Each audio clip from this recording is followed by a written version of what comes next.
औज़ुबिल्लाहिमिनश्शैतानिर्रजीम बिस्मिल्लाहिर्रहमानिर्रहीम। Dear students, आज हम एक्सरसाइज 7.1 का क्वेश्चन नंबर 1 का सेकंड पार्ट करेंगे। इसमें find the anti derivative integral of the following functions by the method of inspection. तो कल जैसे हमने इसका पहला पार्ट किया था, आज हम इसका सेकंड पार्ट करेंगे। हमने ये देखना है कि कॉस जो है वो किसकी डिफरेंशिएशन है। तो साइन की होती है, यानी d upon d x sine of x equal to किसके बराबर होता है, कॉस एक्स के। तो अब यहाँ पर हमारे पास क्या है, कॉस 3x है, तो किसकी हो जाएगी differentiation, cos 3x sign 3x की। ठीक, तो इसलिए हम ये लिखेंगे, we know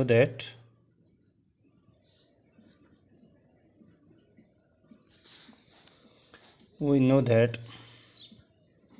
d by d of x sin 3x equal to क्या हो जाएगी इसकी डिफरेंशिएशन, साइन 3, जैसे साइन की यहाँ पर क्या है कॉस, अब यहाँ पर साइन 3x है, तो यहाँ पर क्या हो जाएगा cos of 3x into D upon d of x 3x की differentiation cos 3x into 3x की डिफरेंशिएशन 3 हो जाएगी। इस 3 को हम पहले लिखेंगे, यानी 3 कॉस ऑफ 3x। अब इस 3 को यहाँ हम लाएंगे इस दूसरी तरफ, तो ये हो जाएगा implies that 1/3 d by d of x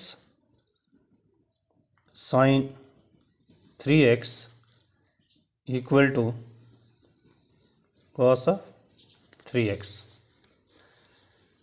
D upon d of x, इसको हम अंदर लिख सकते हैं, यानी 1/3 साइन 3x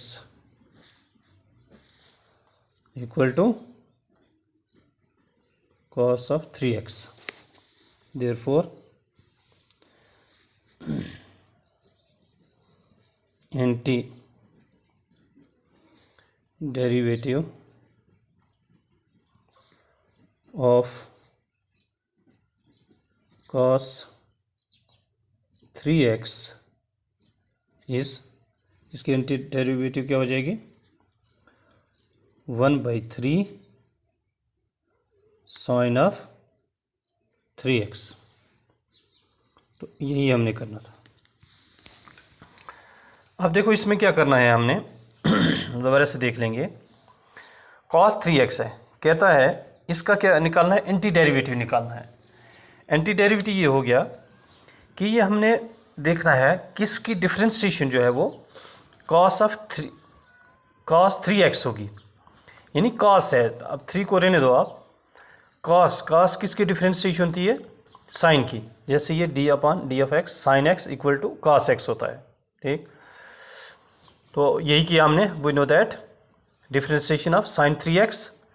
हाँ, यहाँ पर 3 हमने इसलिए लगाया क्योंकि हमारे पास cos 3x है, तो differentiation sine 3x equal to cos of 3x, क्योंकि साइन की डिफरेंशिएशन cos 3x होगी, जैसे यहाँ साइन की डिफरेंशिएशन cos होगी, तो यहाँ क्या है साइन 3x है, तो यहाँ भी 3 आ जाएगा, तो हो गया cos 3x इंटू फिर डिफरेंशिएशन किसकी, इसके साथ ये जो 3x है d by d of x 3x की डिफरेंशिएशन क्या हो जाएगी 3, तो इस 3 को यहाँ पर हमने लिख दिया।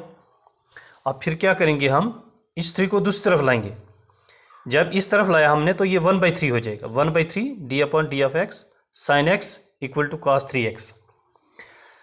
अब इस 3 को अंदर जब मल्टीप्लाई करेंगे, यानी ये हम बाहर लिख सकते हैं d upon d of x 1/3 sine 3x equal to cos of 3x। इसका मतलब cos 3x का एंटी डेरिवेटिव जो हो गया वो क्या हुआ 1/3 साइन 3x। तो हमने यही निकालना था।